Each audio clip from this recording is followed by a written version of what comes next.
Hey yo, what's going on? Happy Sunday, everybody. Derek here. Welcome back. If you've joined before, welcome. If this is your first time, covering everything wholesaling real estate on this channel, specifically virtually wholesaling real estate. That's what I'm doing. Currently live out in California and I'm sourcing opportunity out in Texas, Houston, Texas to be specific. So if you're out in Houston, either physically or virtually, love to connect with you, see if we can make some shake on any future deals. Best way to get in contact with me is going to be my Instagram or Discord. Both those links are in the description. And if you'd like to support me and the channel, you can check out the other affiliate links down there, batch leads and batch skip tracing. If you're looking to utilize one of those platforms, I use both myself. So again, if you're looking to support me in the channel, go ahead, check those out. Um, Wanted to kind of let it be known that I do plan on continuing to. Oh, let me turn this off. I do plan on continuing to go live here, but I went live I hopped on the dialer yesterday for like 20 minutes, and I just found that I'm much more productive when I'm not actually streaming. Um, much more locked into the dialer, to my conversations, really to my dialer, so that I can disposition the calls like much quicker, as opposed to jumping back and forth between YouTube and the dialer. So I kind of told myself that I wasn't going to keep going live as often as I do, and that I was going to try to, do some calling outside of the stream, which I probably will. What up, Jeremy? Because I do plan on doubling down here. I've been dialing a little bit more frequently than I have been in the past. So, and something that I want to continue doing. Let me. So I just wanted to let that kind of be known. I do. So I decided I'm gonna be coming on here and live streaming, just because it only takes me a couple minutes to set it up, right? The stream. But what's taking away from my productivity is, again, the switching back and forth, talking to you guys in the chat. So I'm gonna go live when I do these, but I'm probably going to be a lot less actively communicating with you guys, going back and forth with conversation, if that makes sense.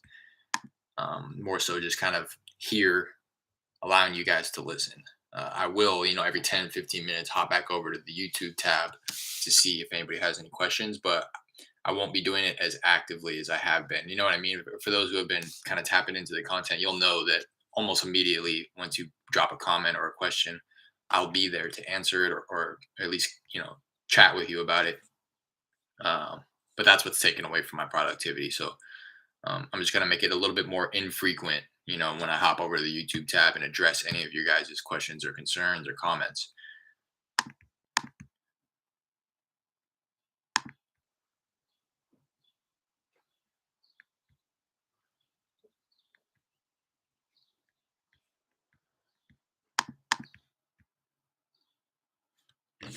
All right. There we go. If it helps to go live, do it. I know when I'm live, I step my game up, just dial and let it shadow you. Exactly. That's what I try to do. But I talk to the camera always. How sometimes when I'm not live, I'll start commentating. I feel it. Yeah, exactly. It does help me to go live, because you're right. It does help me up my game a little bit. But yeah, it's just when it comes to the contact disposition, it's like I need to be like, if it's the wrong number, click wrong number, submit it, and then on to the next person.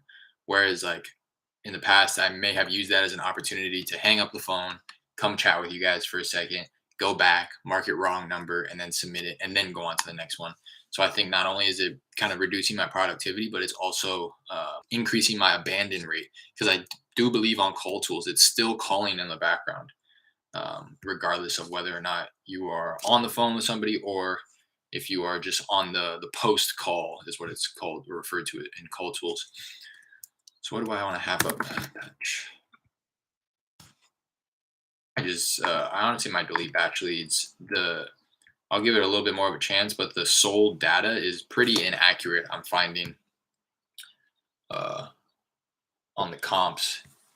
I'm imagining it's because I'm in Texas, a non-disclosure state, and all these issues in batch. Everybody kind of talk batch up like, oh, they still have the data, but I still, regardless, unless they're getting it like, I mean, no, there's no, unless they're getting it directly from the homeowner, what their property sold for or something like that.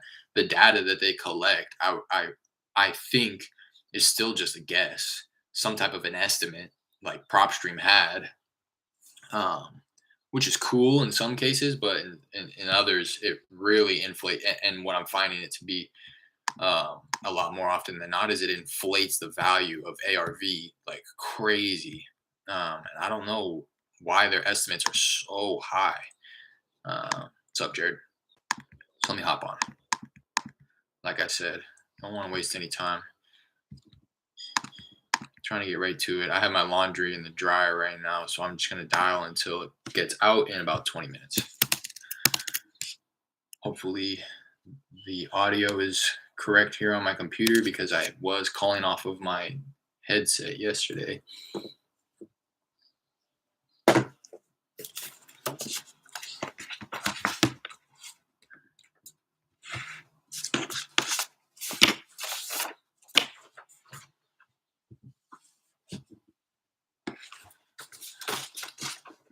Kind of geeked up. Just chugged down my coffee. Can't lie. Buzzing.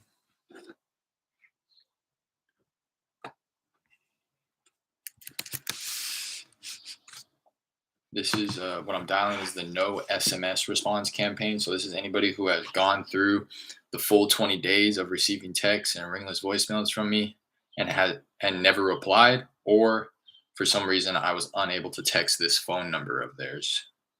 They don't, maybe they don't receive text, or a landline accidentally was flagged as a mobile number within batch skip tracing results.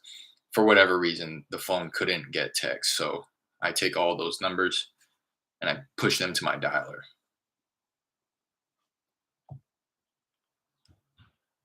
I had a very strong contact rate on this list yesterday. This was the list that I called, and I realized it's because I've hardly ever dialed this campaign. Very, very rarely do I call through this list. So there's a lot of fresh data here. But I would think that I would have to make a lot more. Hello? Hey, Kimberly. Yes? Hey there, this is Derek. Hi, Derek. Hey. No, this is a. Could you? Go on, I'm sorry. I apologize. Could you hold just a moment for me? I'm walking out of a business. Sure. If you could give me just a moment. Sure.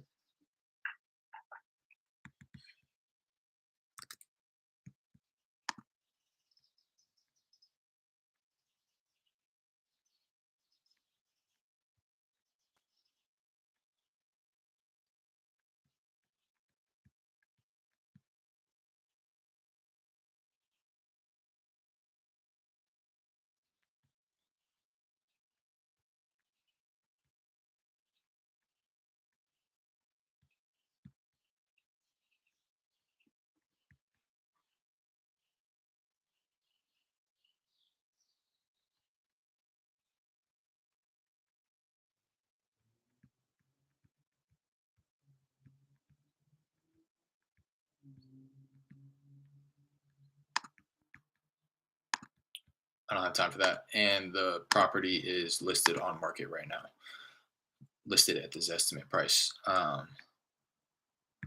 This is exactly what happened yesterday too. So that's kind of reassuring, I guess, is that people are wanting to sell that are on this list. I spoke with a gentleman yesterday who had his property listed. That one was listed for steal too. I passed that along to one of my buyers to see if he wanted to pursue it, because it had just hit the market yesterday. It had been on the market for 15 hours and it had like 50 plus saves on Zillow, like hundreds of views, because it was deeply discounted for sure. And then it was just not something that I was wanting to pursue, not only because it was on market, but because it was like, we're gonna accept highest. Hello? Yes. Hey, Melvin. Yes, Melvin, how's it going? This is Derek. Hey, this is Derek? Yeah, this is Derek. I know this is a bit random here, but I was giving you a call about a property I believe you own on Foster Street. Oh, no, you probably got a wrong number. Oh, I don't live in that property. Oh, I'm sorry about that. So, yeah, I don't live in that property. So. That's I all mean, right. I don't even know where the address is. So, Yeah, yeah, no worries. I apologize. While I have you, would you happen to have any property you might consider selling at the moment?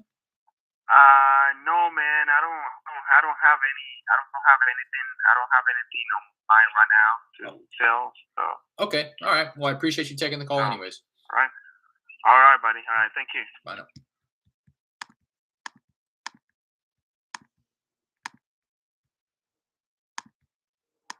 But yeah, that guy, the listing agent, and the listing description was like, we have an open house Monday at this time. Submit your highest and best offers by after that. We'll accept the highest and best by Wednesday at midnight. And like all there was just not something that I was, and the place was nice. That's what had it. That's what was a. How do I say this? That's why I'm saying it was at such a deep discount. Was because of the condition of the place. It was in really nice condition, and it was discounted off of ARV quite significantly.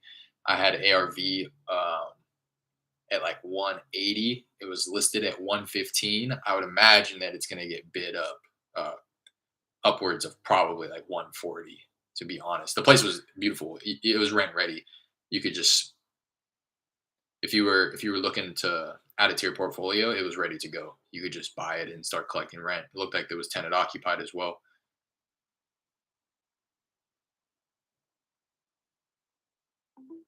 Hello? Hello. Yes. Hey, is this Mr. or Mrs. Cola? Who? I'm sorry. I was looking for the owner of a property on Oakdale Drive. Do I have the right number here? Okay. This is not a good time. What is it about? Yeah, yeah. I just wanted to give you a quick call. I wanted to see if you would ever consider an offer on your property there. No, it's not for sale. Thank you. Thanks Oh, for calling. thank you for taking the call. Have a good one. No problem.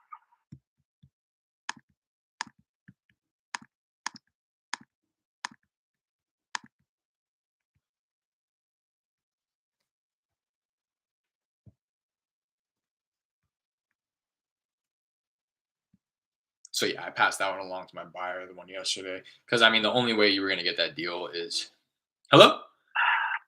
What? Hey, Carol. Hello? Carol, how's it going? This is Derek. Derek who?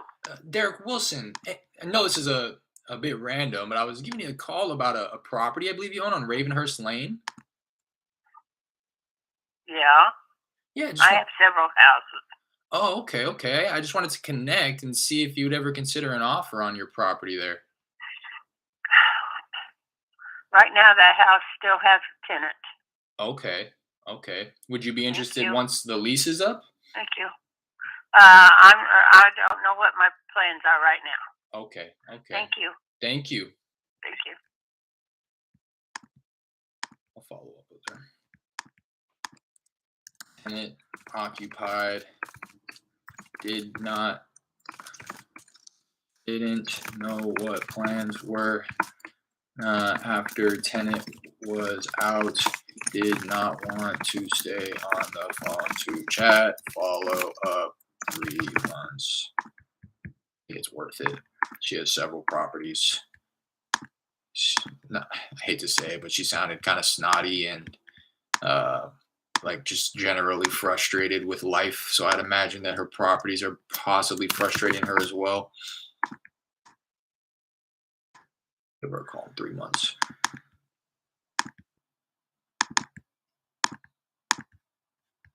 Hate to say that, but I mean, you know what I mean? She's just like generally upset. Sounded like she had a problem that I could help solve. She just wasn't really willing to give me the time of day right now. I think I may have even texted this woman before because again, I'm texting all these people. And I very well could be connecting with somebody who I've already texted. Like if I'm texting their mobile number and I'm calling their landline. Because all these names. Hello? Hello? Hey, Maribel? Hello? Hey there, this is Derek. How's it going? Good. Who's this again? This is Derek. Hey, I know this is a bit random, but I was giving you a call about a property I believe you own on Sunwick Street.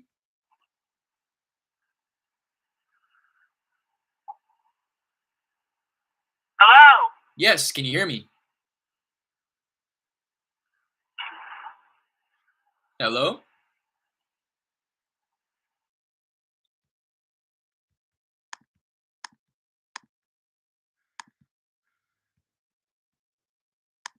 That was weird. I feel like she heard me in the beginning. Maybe she was just making that up. I've done that before. Hello, I can't hear you. You know what I mean?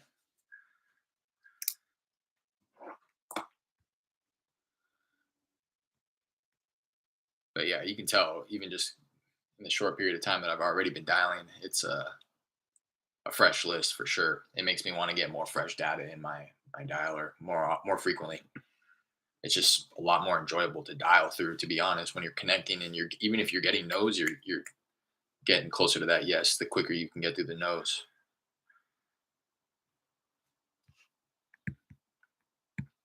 I've hardly been dialing, what, 10 minutes? I feel like I've already gotten 3, 4 no's.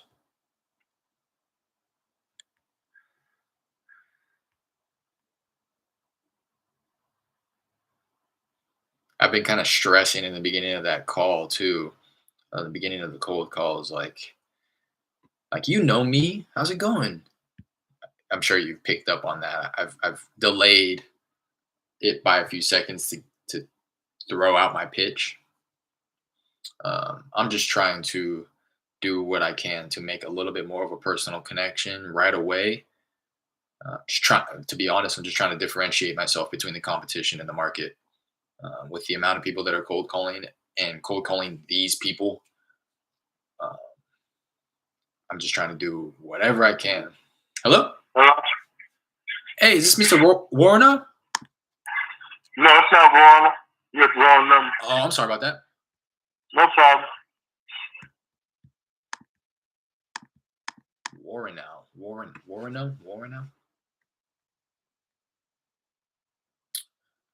Yeah, I'm trying to be more authentic. I'm trying to, if I remember, trying to drop the like high pitched. I mean, I think that it's acceptable to some degree, right? Because if I talk to the people like I'm talking to you right away, they may get turned off. It's just about opening the door, and you'll hear me sometimes. I'll start like this, and then when I realize like that guy was talking the way he was talking, it's like, oh, okay, I can talk to you this way as well. And that's something that I'm trying to become a little bit more cognizant of, to adapt and adjust on the fly.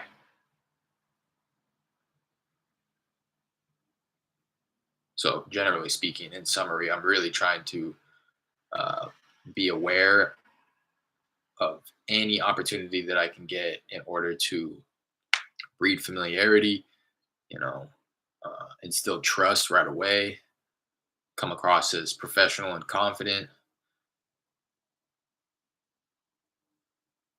anything to build a connection. In general, all I'm trying to do is build a connection. At the tone, please record your message. I think that's going to go a long ways moving forward. And hello? Yeah? Hi, Miss Nguyen. Sorry, what? Hi, I'm sorry. I was looking for the owner of a property on Moorfield Drive. Do I have the right number here? Oh, no, that's not me. Oh, I'm sorry about that. It's okay.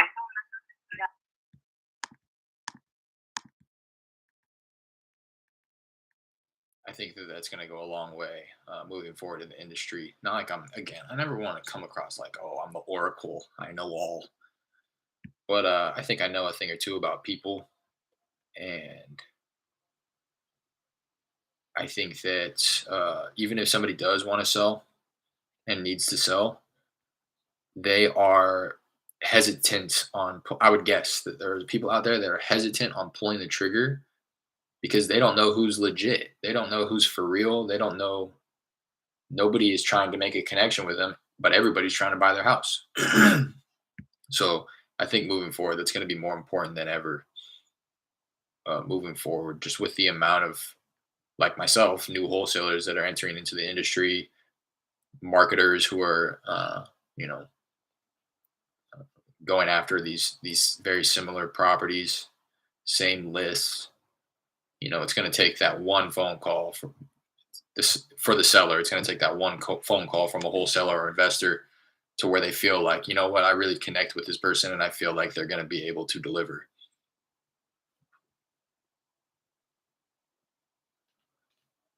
That's my thought process, at least, and that's kind of how I'm going to operate. Hello? Hello. Hey, Boris. Yes. Boris, how's it going? This is Derek. Hi, Derek. Hey. No, this is a bit random, Boris, but I was giving you a call about a property I believe you own on Fireside Drive. It's been sold.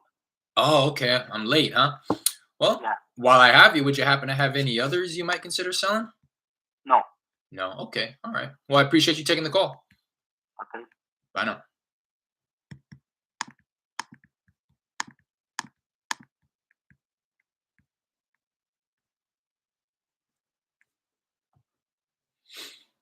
See how many more contacts I can squeeze in 4 minutes.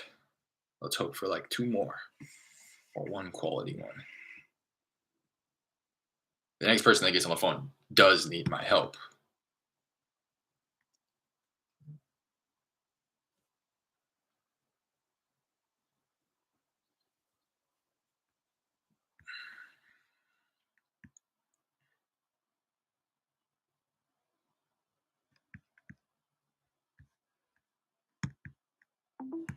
Hello? Yep. Hi, is this Miss Doan? Yep. Hi there, this is Derek. How's it going? Yeah, I'm fine. How about you? I'm doing well. Thank you for asking. I know this is Yeah. a bit random here, but I was giving you a call about a property I believe you own on Brighton Lane. Yeah. Yeah, I just wanted to give you a quick call and wanted to see if you'd ever consider an offer on your property there. Can you talk with my husband? Sure. Hello. Hello? Yes, sir. Hey, how's it going? This is Derek. Yeah. Yeah, I just wanted to connect. I wanted to see if you would ever consider an offer on your property over on Brighton Lane. You ever considered selling? No. No. Okay, No. completely understand. While I have you, would you happen to have any others you might consider selling at the moment? No. No. Okay. All right. Well, I appreciate you taking the call. One question. So, where are you calling from? So I'm sorry? the land company? Huh? I'm sorry? Well, where are you calling from? I'm just calling from my phone here. My name is Derek. I work with a No. couple. I mean the what company? Because I want to buy the house. Oh, you want to buy, huh? Yeah. Yeah. Well, I'll tell you what. We're just kind of a mom and pop. It's me and a few partners here. But Hmm. if you want to pass along your information, we can send you what we have in terms of buying. Are you looking to buy and hold and kind of be a landlord?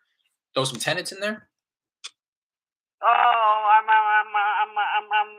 I'm sorry, sir. I think I'm wrong.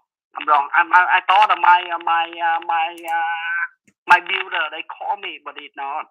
I thought you call from my builder. Oh no. I build a house. No. Yeah. I understand now. Okay. Okay. Thank you. Thank you, sir. Thank you. Bye. Thank you. Bye. I don't know what the hell that guy was talking about.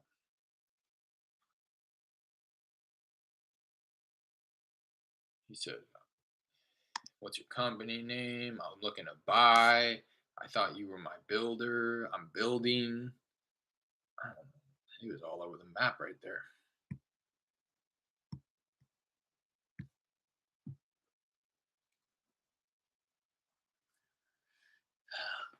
I don't like hanging up on those type of people because, and you saw me probably reach for the hang up button, but then he was like, "1 second," and thought he was gonna be like, "I do want to sell." I thought, you know what I mean, and then it's ended up wasting a little bit more time. But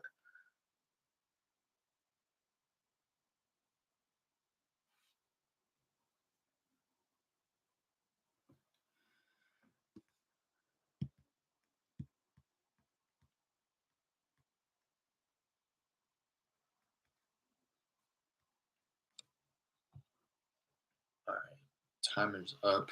Let's try to get one more contact in here before I have to go grab that. Man, I got this new phone case,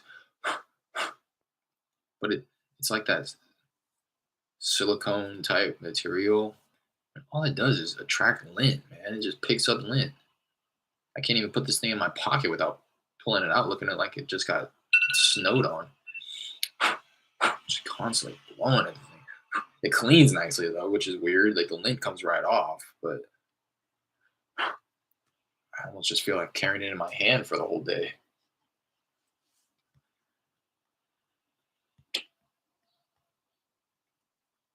All right, come on. I need one more contact. I can't end it on that.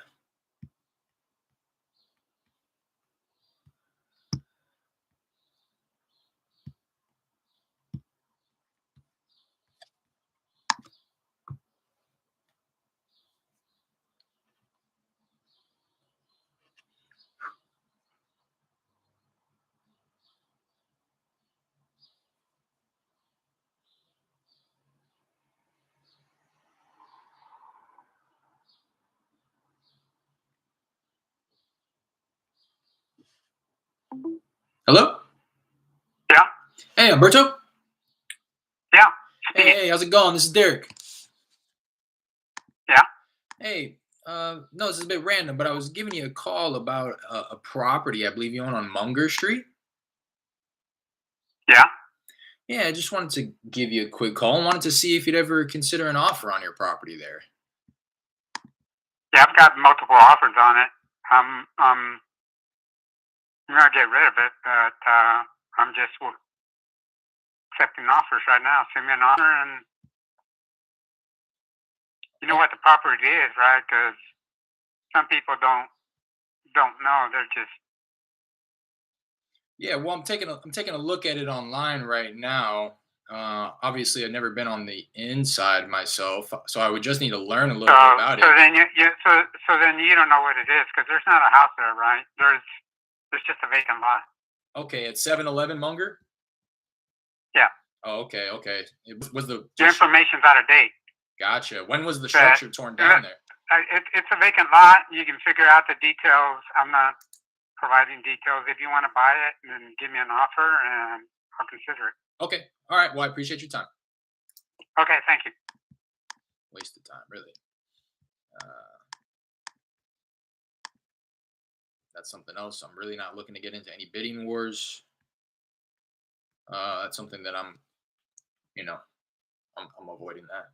I feel like it's just waste my time. I have multiple offers. I'm selling it. I'm gonna go with the highest one. It's like, okay, so you're not strapped for cash. You don't need anybody's help. You're just selling when you really should be selling it on the open market. If that's what you're wanting to get, is you know what I mean? Like people, that's the people I'm not wanting to deal with who want to sell off market, who probably should sell on market because of their price expectations. And they will claim that, oh, I don't want to go through the headache of, listing it with a realtor and doing all that stuff. Um, but then they don't assign any monetary value to the speed and convenience that a cash investor would bring. And so they're kind of playing both sides. When really, in all honesty, they say they don't want to deal with the realtor, the listing. Really, what they mean is they don't want to pay the realtor any money. They want all of the money, which is why they're going to go direct to buyer. But anybody that go direct to buyer, the buyer is going to offer some type of a discount because there's a cost to cash. So those deals, in my experience, the people that I've dealt with, I've never successfully been able to like push forward and make anything happen. I feel like those are the type of people that sit in limbo forever, especially on a vacant lot. I've heard Brent Daniels. Hello? Hi, this is Walter Curtis. Please leave a message. I've heard Brent Daniels talk about it often, where he says people with vacant lots are either going to want an extreme amount of money or they want to give it away for free. And I found that to be, I've never had somebody with a lot that's willing to accept something low on it. But for the most part, anybody who has a lot that, oh, you could build a mansion on it and you'll get your return plus some. It's like, not really. But again, I'm not in the business of trying to convince people Like, I'm not in the business of trying to convince that guy to work with me and not work with the other offers that he got. It's just not the thing. Uh, yeah, what's up, Jerry? Down for a short amount of time today? Yeah, I'm finishing up right now. Yeah, laughing, I'm sure, at the gentleman who was talking crazy. Now, the deal you were trying to dispo go, Jay Will. Jay Will is still going. The tenant is supposed to be out the 13th, which is in about a week. I think exactly a week. Yeah, next Sunday she's supposed to be out. I've kind of put my dispo efforts on pause until that's the case. One, because I want to be sure that she gets out. I'm gonna just assume that she is. But two, it's gonna open it up and make the disposition so much easier. Because right now it's like I'm spinning my wheels. I'm connecting with a bunch of buyers. Anytime I go to market it, I go post it on Craigslist, post it on Facebook groups, post it on Facebook Marketplace, send out a new email blast. I will get people, but every person that says they're interested wants to walk the property. They want to go see the property to know what they're getting into, which is understandable. At the price point that we have it at, it's not attractive to anybody to purchase it sight unseen. We have it at 85. The people who are wanting to walk the property, who feel good about making offers, are coming in at like 90 to 95. But for them to purchase it sight unseen, I haven't specifically asked, but I would imagine it's going to be under 85. Well, I have asked. People aren't even comfortable doing that because I'm saying I'm not giving any option periods. That's the thing. Some gentleman has been approaching me and he's like, yeah, I'll put up the earnest money, but I need the option period to extend past the tenant's move out date, right?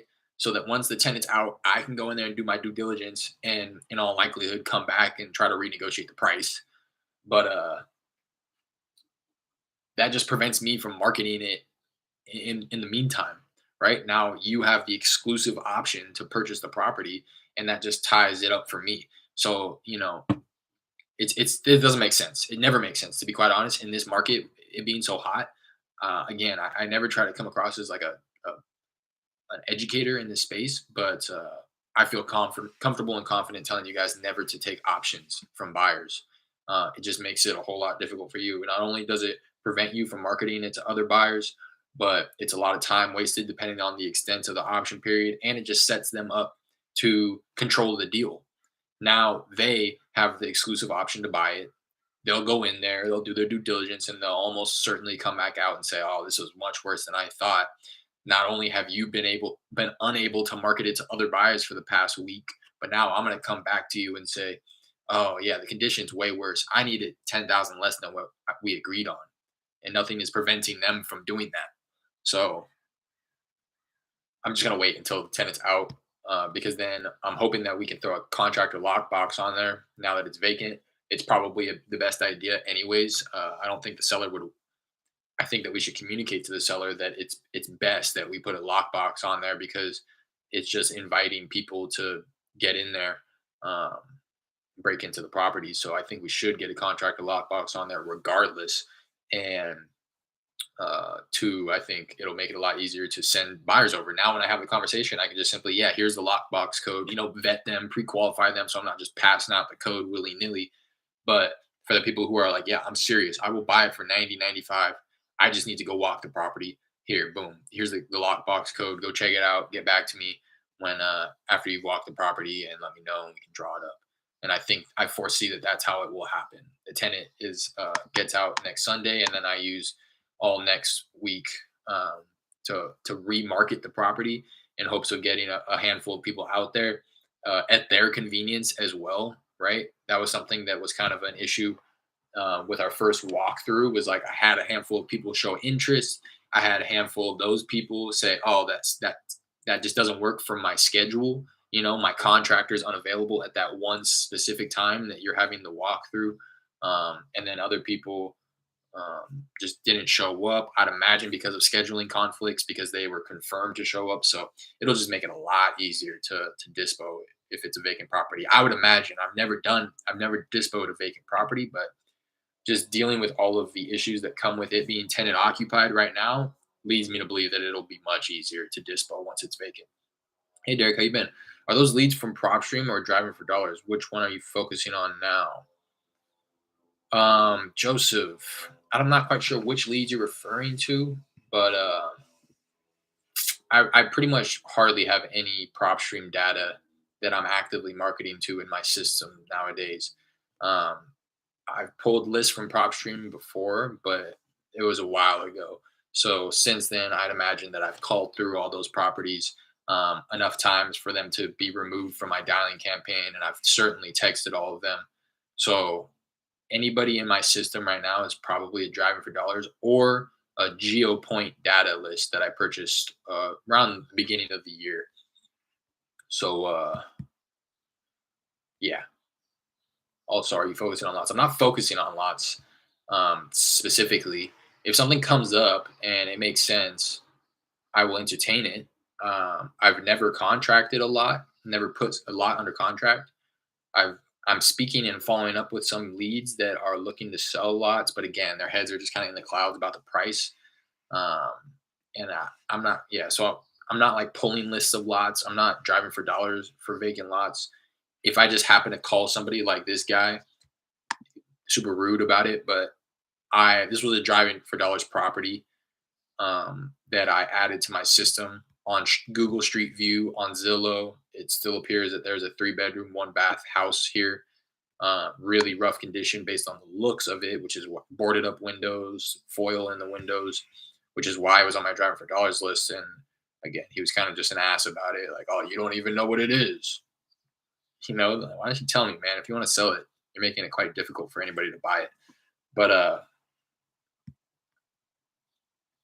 yeah. So I'm not specifically uh focusing on lots, but every once in a while it'll come up, on my driving for dollar list, like, oh no, that building was torn down. It's just a lot. Or when I ask, do you have any other property? Very, not very frequently, but it's not rare that somebody who has a house also has a vacant lot right next door or a vacant lot right down the street. So those are the type of people who I am following up with. I had initially contacted them about a property of theirs. They weren't interested in selling, but they have this random lot somewhere else where somebody just kind of invested in it, and thinking that they were going to reap a return quickly, which isn't the case. Or, depending on the market, I guess you could say. But so to answer your question, I'm not focusing on lots, but it does come up. Whenever she's out, we can retake fresh picks too. Yeah, that's what I was thinking, Jared. I don't really imagine that she's gonna remove a bunch of the junk though, so it may not be worth your time. Um, but we'll see. Definitely take a look and peek in there when she's out.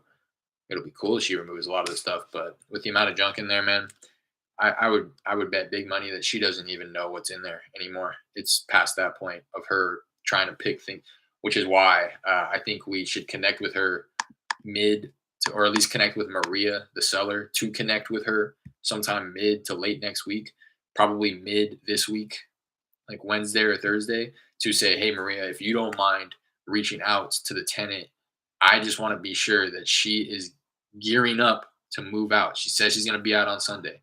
She also said recently that she had started packing her stuff before we walked the property. When we walked the property, it definitely was not the case. So I just want to be sure that she's not going to end up staying past the 13th, which is when she's supposed to be out. Well, technically, I think she's supposed to be out on the 8th in a few days, but we're already giving her the extra days.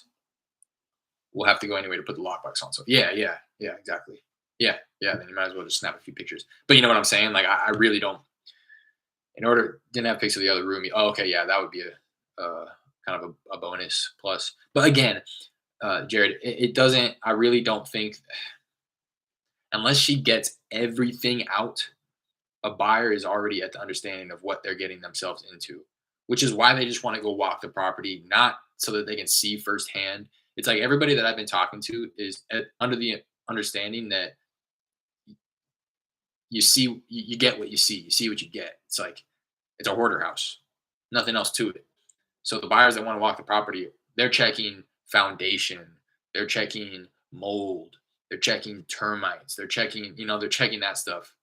They're not necessarily. I really don't think that they're tripping about the fact that, oh, there's a room that I didn't see pictures of, because to be honest, the pictures, you can't even tell how many rooms there are. It's like I just don't want you guys to stress about that. Like, oh, we need to get pictures of that last room. Um, a buyer who sees that like through email, you know what I mean? It's not like the cherry on top for them. It really probably is quite insignificant. All they see is hoarder house. These are the property specs. This is their asking price. I'll go check it out.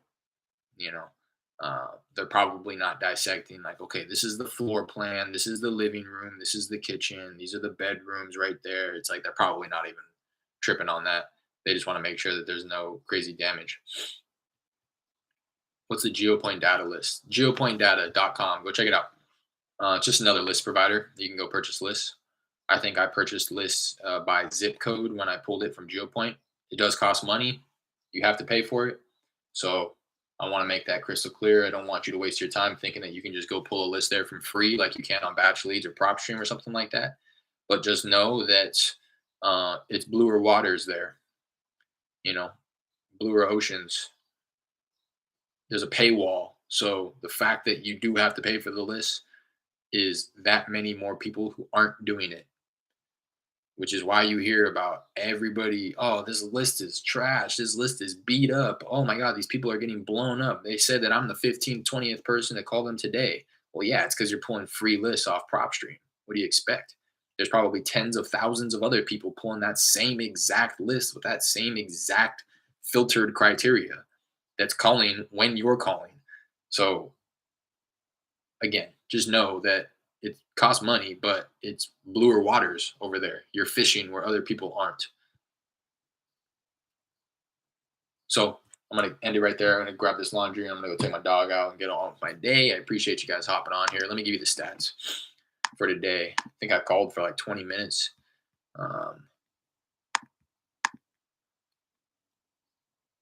Made 6 contacts. Pretty strong. I'll tell you exactly how many minutes I was dialing. And I had 5 abandons. Almost 30%. And that probably comes from me sitting on the phone with that guy who was talking nonsense, or the guy who was giving me a hard time about his lot. You know, those really matter. That's like conversations that I'm missing out on because I'm talking to these other, which is why I think I'm just going to be unapologetic about hanging up on people if it's not meeting my criteria, or, you know, seeming like they have any level of interest. What was I just going to do? Oh, okay.